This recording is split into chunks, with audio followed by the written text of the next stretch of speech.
Please help my Lily dying. A little girl called the police, called the wrong emergency number, because her doll was sick. Minutes later, a billionaire showed up with an ambulance.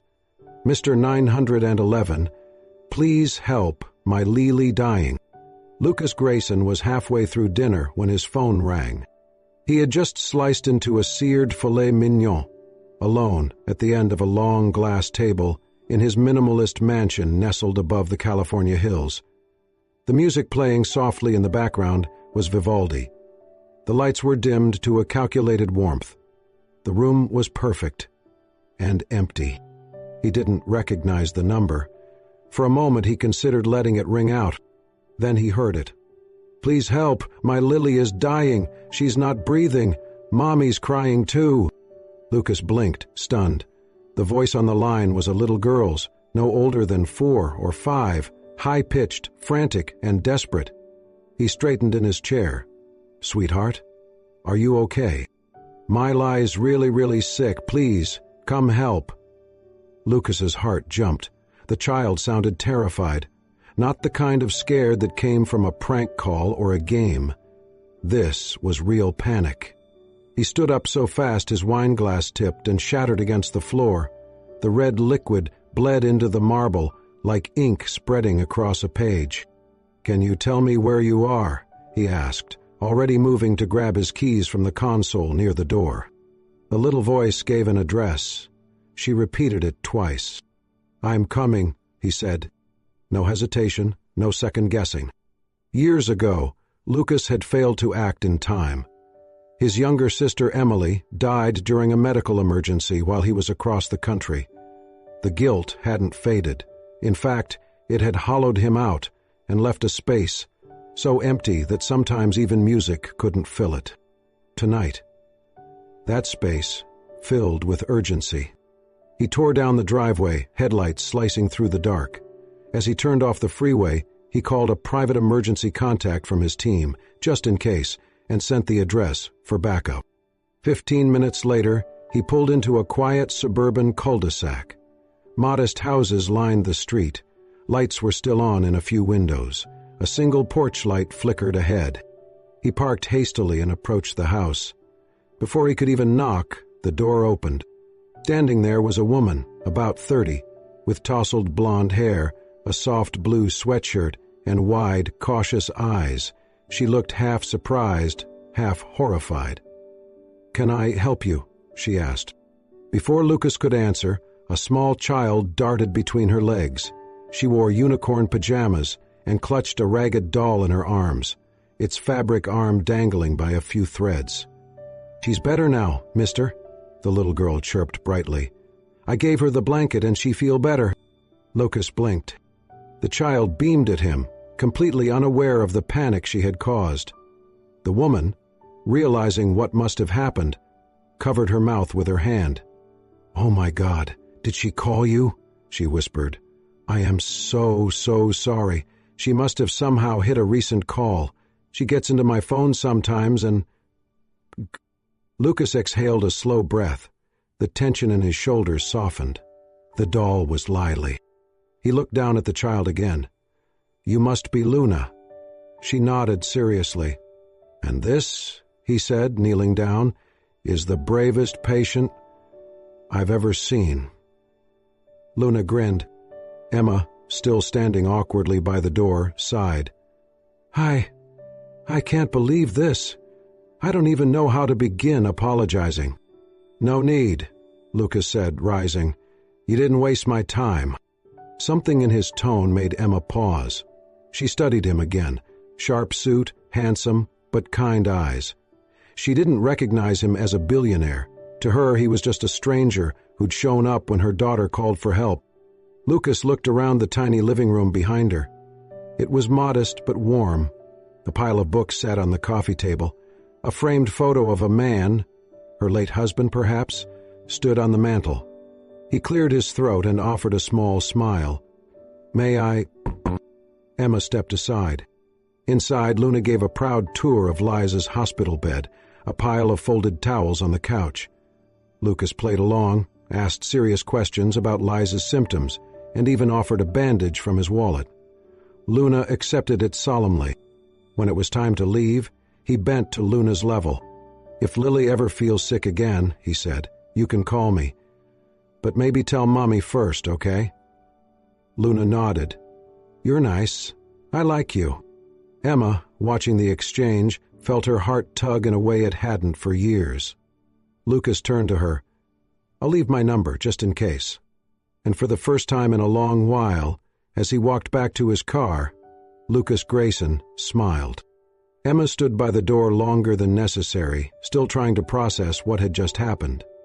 The man, the stranger with the gentle voice and polished shoes, now sat cross-legged on the living room floor, on the same rug Luna had spilled apple juice on that morning, holding a doll with one arm half detached. Luna was explaining something about Lily's hospital stay in grave detail, her small finger pointing at a stack of books she had declared as the X-ray machine.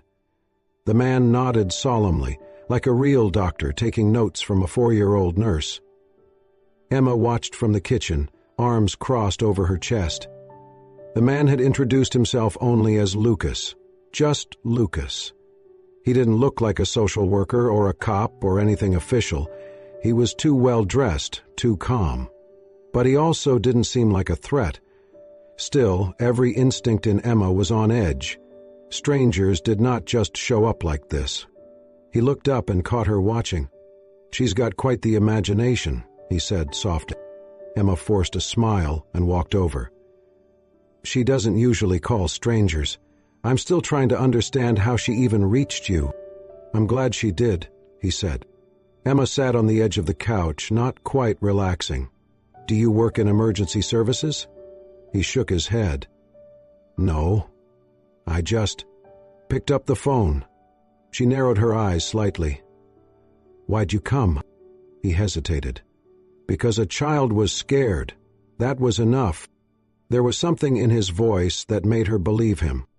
Luna picked up Lily and placed her in Lucas's lap. "She needs a checkup," she announced. He nodded, humoring her. "Of course. Let me see." Emma watched, surprised at how easily he slipped into the moment.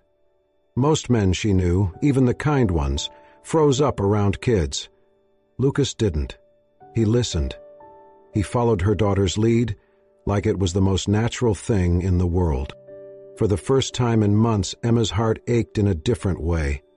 Not from grief, but from something warm. She glanced up at the wall. The picture frame hung slightly crooked, but the image inside was perfect. Liam, her late husband, smiling at the camera, arms around a much younger, brighter Emma. Luna had been only a baby then. Lucas followed her gaze. His smile faltered. "But you knew him?" Emma asked quietly. Lucas nodded slowly. "Liam Marks. He worked for Grayson Technologies. Software engineer, right?" Emma's breath caught. "You worked there too?" "I founded it," Lucas said gently. Emma froze. "You're that Lucas?" He smiled faintly. "Guilty." She felt a strange wave wash over her, part disbelief, part shame for judging him earlier. Lucas turned back to Luna. "Your daddy was very smart," he said to her. Luna nodded. "Mommy says he's watching us from the moon." Lucas blinked hard. "I think he'd be proud. Of both of you." The room fell into a soft silence. Emma swallowed, her throat tight. "I'm sorry," she said. "This must seem absurd. You driving out here for a doll?" Lucas shook his head. "No, it doesn't." He stood slowly, brushing imaginary dust from his sleeves. "Thank you for letting me stay." Emma walked him to the door. "Thank you for not thinking we were crazy." He laughed gently. "Honestly, it's the most human moment I've had in a long time." He pulled a sleek business card from his coat pocket, scribbled a number on the back with a pen. "In case Lily gets sick again, or if either of you just needs to talk." Emma hesitated, then took it. Their fingers brushed briefly. Something flickered between them, too quiet to name, too soft to explain. "Good night, Luna," Lucas called. "Bye, Mr. Doctor," Luna waved. Lucas turned to Emma. "Take care." Then he was gone. Emma stood in the doorway a long time after he drove away, clutching the card in her hand, trying to ignore the tiny, impossible hope blooming somewhere deep inside her chest. The call came 2 days later, not from Emma, but from Luna. Lucas had just finished a board meeting and was reading emails when his personal phone buzzed. He almost let it go to voicemail until he saw the name on the screen. Luna Marks, via Mom's phone. He answered, curious. "Hello?" "Hi, Mr. Lucas," Luna said, her voice small but serious. "Lily is better now. She's having a tea party today. You can come if you want. Mommy says you're busy, but Lily said you're invited." Lucas blinked, caught off guard. "A tea party?" "Yes," Luna said confidently. "For her recovery. There's cupcakes and carrots. For the bunnies." Lucas stifled a laugh. Well, if Lai invited me, it would be rude to ignore. That afternoon, Emma opened the door wearing a soft blue sweater and the same wary expression she always wore when he was around. "You really didn't have to come," she said quickly. "I was invited," he replied with a smile, "by a very important doll." Emma rolled her eyes but stepped aside. She's been planning it all morning. The living room had been transformed. A small pink tablecloth covered the coffee table. Mismatched teacups were set out, and Lee the doll sat upright on a cushioned throne, complete with a paper crown taped to her head.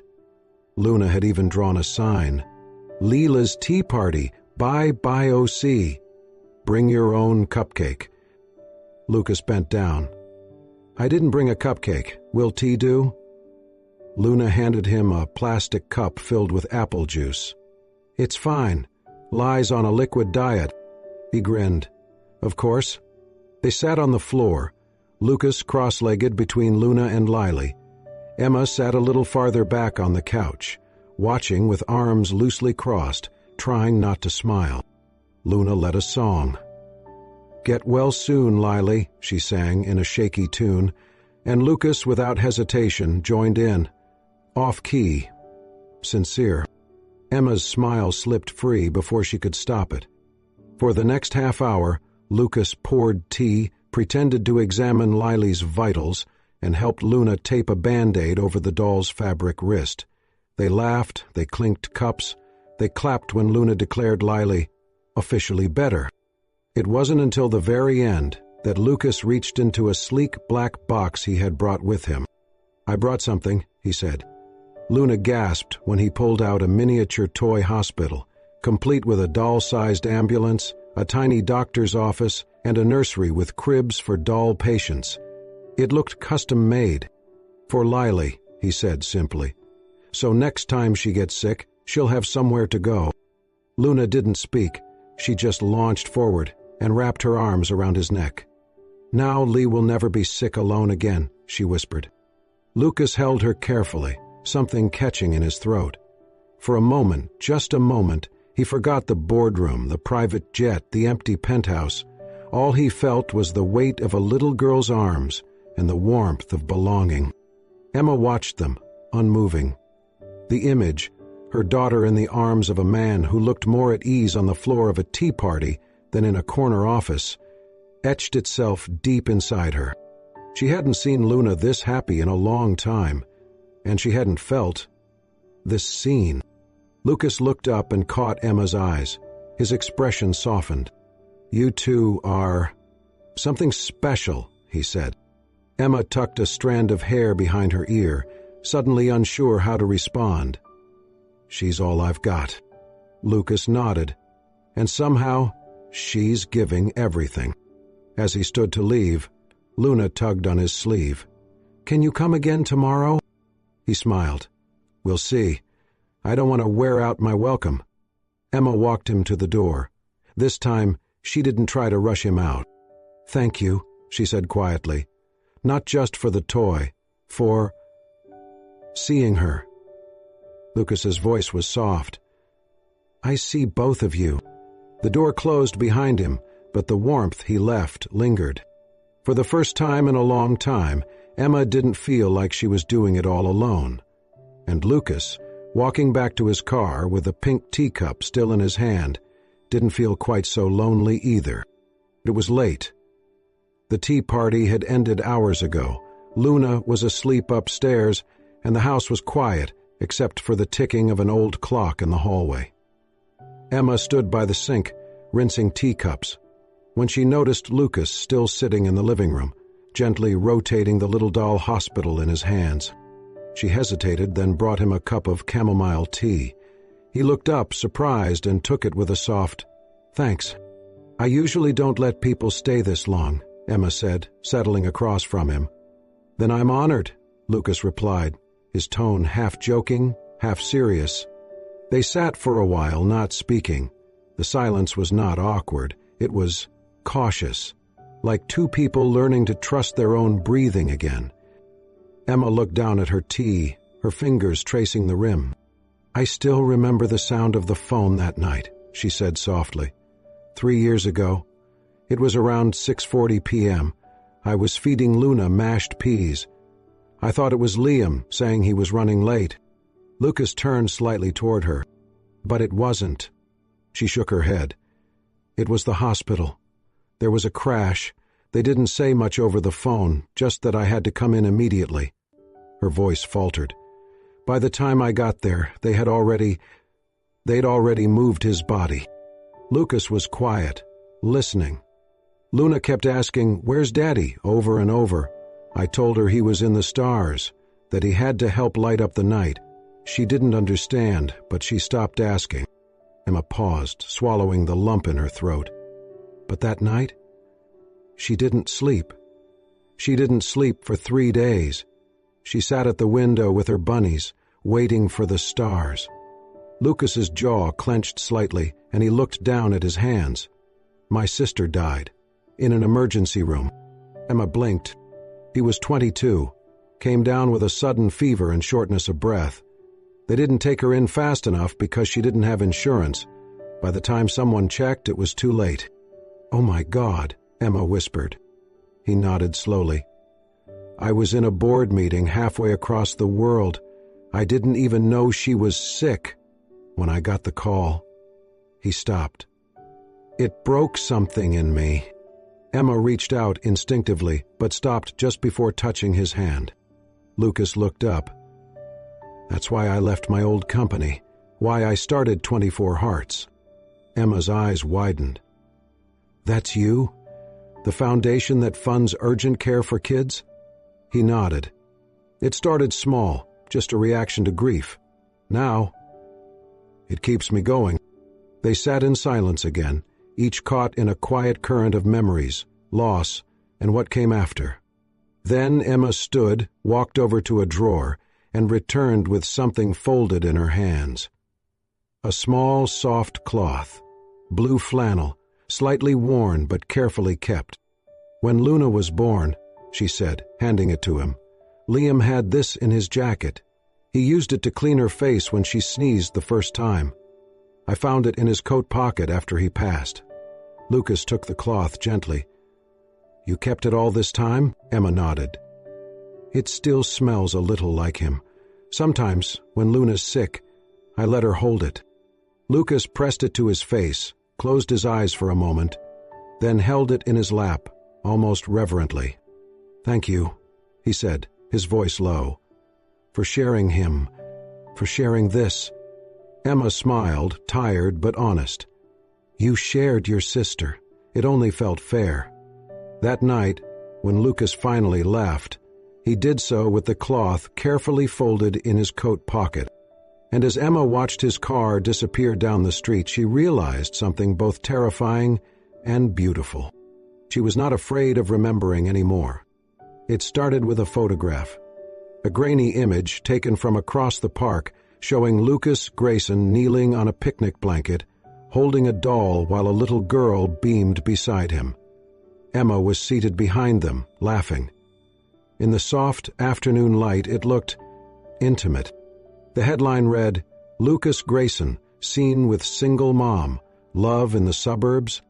Within hours, it was on social media. Talk shows speculated. Tabloids ran with it. A few even pulled old pictures of Liam's accident, stitching together a narrative that Emma was a grieving widow finding comfort in billionaire arms. Emma found out through a co-worker who hesitantly slid the phone across the bookstore counter. She read the headline once, twice, her stomach turned. Later that evening, her inbox pinged with a message from a private account. Typical gold digger. You planned this from the start. Then another. Don't trap him with your sad story. And worse.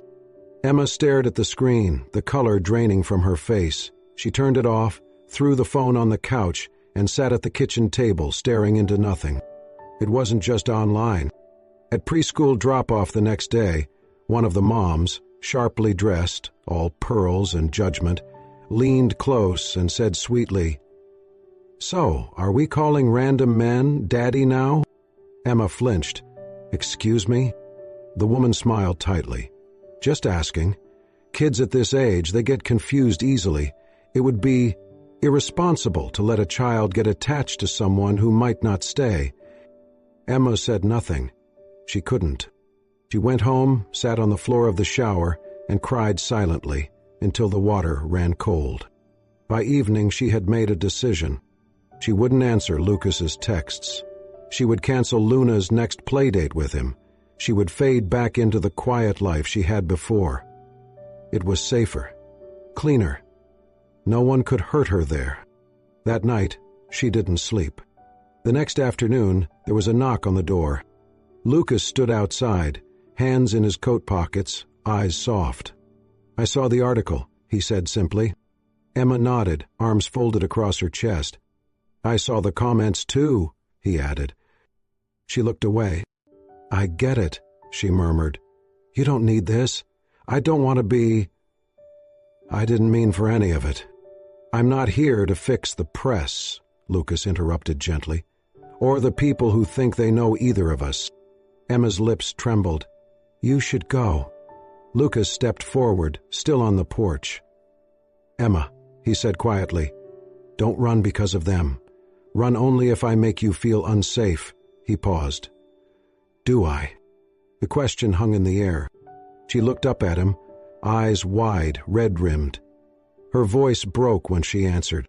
"No." He took another step forward, hands still lowered, unthreatening. "I won't push," he said.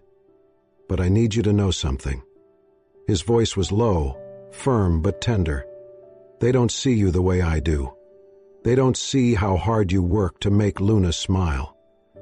They don't hear her laugh when you read stories in silly voices. They weren't there when she held your hand after Liam. They weren't there when you put her first every second of every day." Emma's vision blurred. "I'm not afraid of the headlines," Lucas continued. "I'm only afraid of not seeing you again." That was it.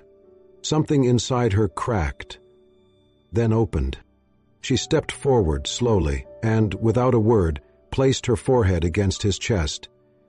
He didn't move at first, then gently brought his arms around her. She trembled in his embrace, years of held-back sorrow surfacing all at once. She cried, not quietly this time, but fully, like rain against glass. And Lucas held her like someone who knew the weight of silence, who had carried his own. They stood like that in the doorway as the evening light faded. And for the first time in 3 years, Emma let herself believe that maybe, just maybe, it was okay to lean. The call came at 2:47 p.m. Emma was behind the counter at the bookstore, checking inventory, when her phone buzzed in her pocket. She glanced at the number. Luna's preschool. Her heart skipped. "Hello?" she answered, already grabbing her coat. "Ms. Bennett, we just wanted to inform you that Luna had a little accident during recess. She tripped and hit her head on the edge of the slide. There's a minor scrape on her forehead, and she cried quite a bit, but she's stable." Emma's world went silent. "We tried calling your emergency contact. Mr. Grayson answered and said he was on his way." Emma's breath caught. "Lucas?" "Yes, he's with her now. He brought a small first aid kit." They're waiting in the front office. Emma dropped everything. She didn't remember locking the bookstore or the drive over. She only remembered running. When she arrived, she found Luna curled up in Lucas's arms in the quiet waiting area. He sat in the corner chair, cradling her gently, whispering something she could not hear. There was a Band-Aid on Luna's forehead, and her doll Lily tucked safely in her lap.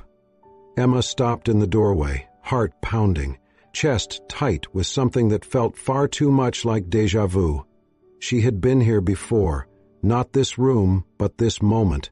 The panic, the helplessness, the memory of Liam's accident years ago, crashing back like a sudden wave. Lucas looked up and met her eyes. "She's okay," he said softly, "just scared." Luna looked over, then burst into tears. "Mommy!"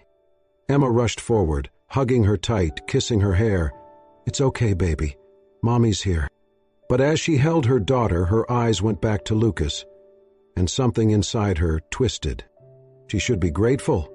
He had shown up, been kind, steady, protective. But fear whispered cruelly. What if she let herself believe in him?